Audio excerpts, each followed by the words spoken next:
کوئی اشارے اور یعنی انڈیکیٹرز ایسے ہیں جن کو دیکھ کر کچھ گلے سابقہ نمائندگان جو اس علاقے میں چنے گئے ہیں ان سے گلے ضرور پیدا ہوتے ہیں۔ آئیے ان اشاروں یا انڈیکیٹرز کی طرف ایک نظر ڈالتے ہیں اور دیکھتے ہیں کہ آیا یہ گلے اور شکوے کتنا وزن رکھتے ہیں۔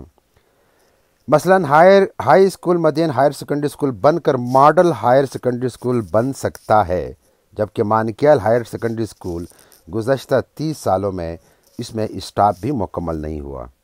یہی صورتحال کالام ہائی اسکول کی ہے۔ بحرین ہائی اسکول مطالبات اور کوششوں کے باوجود ہائر سیکنڈری اسکول کبھی نہیں بن سکا۔ گورنمنٹ ڈگری کالجز جو بوائز کی ہوں یا گرلز کی دونوں مدین میں بن گئے۔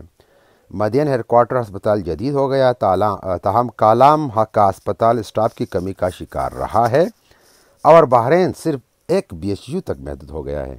مانکیال میں ہسپتال کی بڑی شدید ضرورت ہے، لیکن یہاں اب تک کوئی ہسپتال نہیں بن گیا۔ کیدام مدین ہائیڈرو پاور پروجیکٹ جس پر اب کام شروع ہونے والا ہے، اس کا نام سکڑ کر صرف مدین ہائیڈرو پاور پروجیکٹ رہ گیا، حالانکہ یہ منصوبہ کیدام ہائیڈرو پاور پروجیکٹ ہی کے نام سے خود ورلڈ بینک کی ویب سائٹ پر کئی سالوں تک موجود تھا۔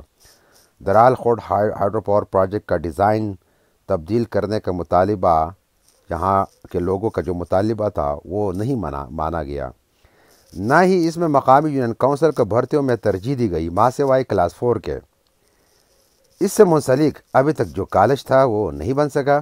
اس منصوبے کی رائلٹی کئی وعدوں کے باوجود متعلقہ یونینز کونسل میں نہیں لائی گئی، حالانکہ اس بابت کئی دعوے کیے گئے، کئی وعدے کیے گئے۔ بحرین کے علاقے میں کالج بنانے کے لیے زمینوں کا بہانہ بنایا گیا کہ یہاں زمینیں نہیں ہیں، تاہم دیکھا گیا کہ یہی کالجز کئی بڑے عرصے تک مدین میں بھی کرائے کے مکانوں میں قائم رہے۔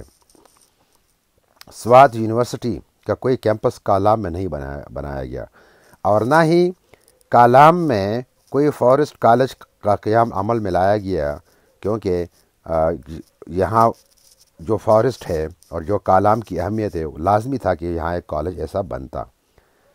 فارسٹ ڈیولپمنٹ فنڈ جو جنگلات سے حاصل ہوتا ہے اور جنگلات سے حکومت اور عوام کے رائلٹی سے جو 10% جو باقی فنڈ رہتا ہے اس کو فارسٹ ڈیولپمنٹ فنڈ کہتے ہیں، وہ کبھی اس متعلقہ علاقوں میں نہیں لگایا گیا۔ سیاحت کے محکمے میں ہم دیکھتے ہیں کہ تربیت مقامی نوجوانوں کو چھوڑ کر غیر مقامی لوگوں کو دی گئی یہاں، حالانکہ پورے سوات میں سیاحت کے اعتبار سے 90 اور 80 بلکہ 90% کے قریب سیاحت اسی علاقے پر انحصار کرتی ہے۔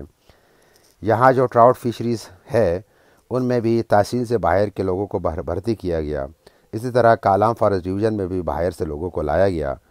یہاں کے کئی محکموں میں مقامی نوجوانوں کی نسبت غیر مقامی نوجوانوں کے بحیثیت ملازم ان کی تعداد زیادہ ہے۔